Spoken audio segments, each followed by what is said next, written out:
যুদ্ধ নয়, আকাশ থেকে জোর করে বৃষ্টি নামাতে রীতিমতো রকেট ছুটছে চীনারা। কোথাও কোথাও তো আবার বিমান দিয়ে বৃষ্টির বীজ বোনা হচ্ছে আকাশে।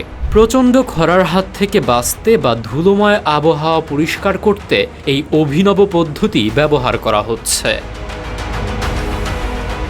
শুনতে অদ্ভুত লাগলেও আকাশে পর্যাপ্ত জলীয় বাষ্প ও সুপারকুলড পানিযুক্ত মেঘ থাকলে বৃষ্টি নামিয়ে আনা সম্ভব। মেঘের কাছে রকেট বা উড়োজাহাজ পাঠিয়ে নির্দিষ্ট রাসায়নিক ছড়িয়ে দিলেই কেল্লা ফতে। বিজ্ঞানীদের ভাষায় একে ডাকা হয় ক্লাউড সিডিং।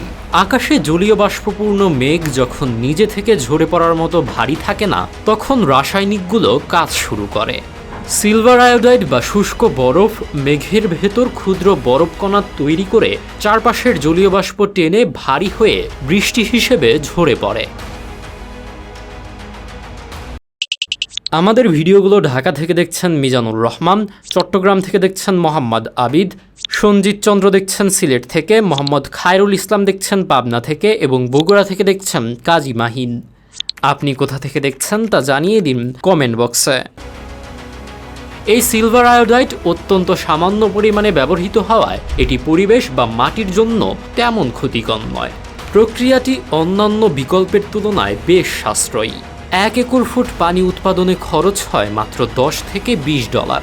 গবেষণায় দেখা গেছে এতে স্বাভাবিকের চেয়ে 5 থেকে 15% বেশি বৃষ্টিপাত হয়।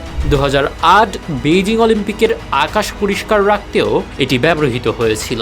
তবে শুধু চীনই নয়, যুক্তরাষ্ট্র, সংযুক্ত আরব আমিরাত ও ভারতের মতো দেশও এর ব্যবহার করে।